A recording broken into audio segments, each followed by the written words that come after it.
Well, they are trendy and ancient, and they are very good for you. Oh, I'm intrigued by all of this. Health anchor Liz Bonus joins us now with why you may want to add fermented foods.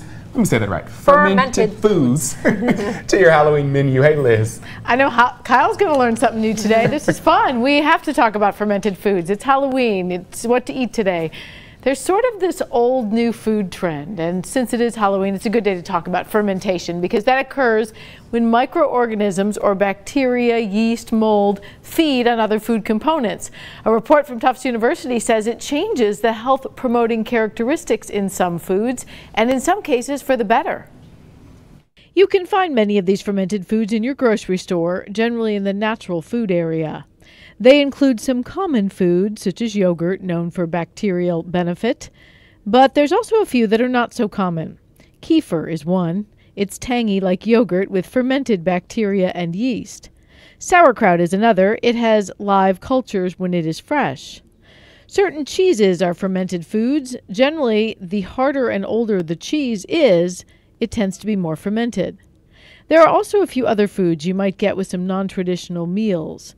They have foods such as kimchi, a fermented cabbage, miso, a soybean paste, and there's one called tempeh. It's a fermented soybean. It's often used as a meat substitute.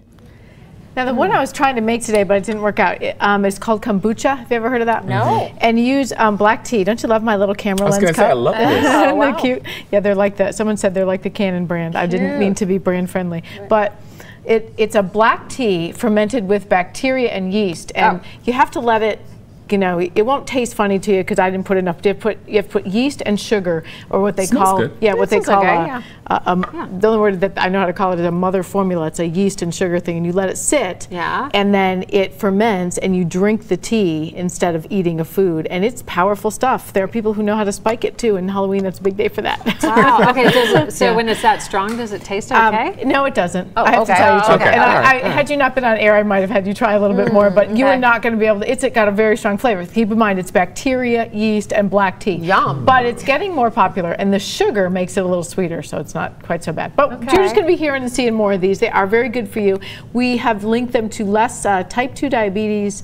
All mortality causes are lowered, they think, because of it. And perhaps even some weight and gut things, as we know, like the yogurt and that stuff. The cheese, I'm with you on the fermented cheese. I know. I like that. Oh, the harder the better. I know. Yeah. I know. So you'll see them on the menu more and more. It won't necessarily say fermented, but it'll say, you know, good bacteria for your gut.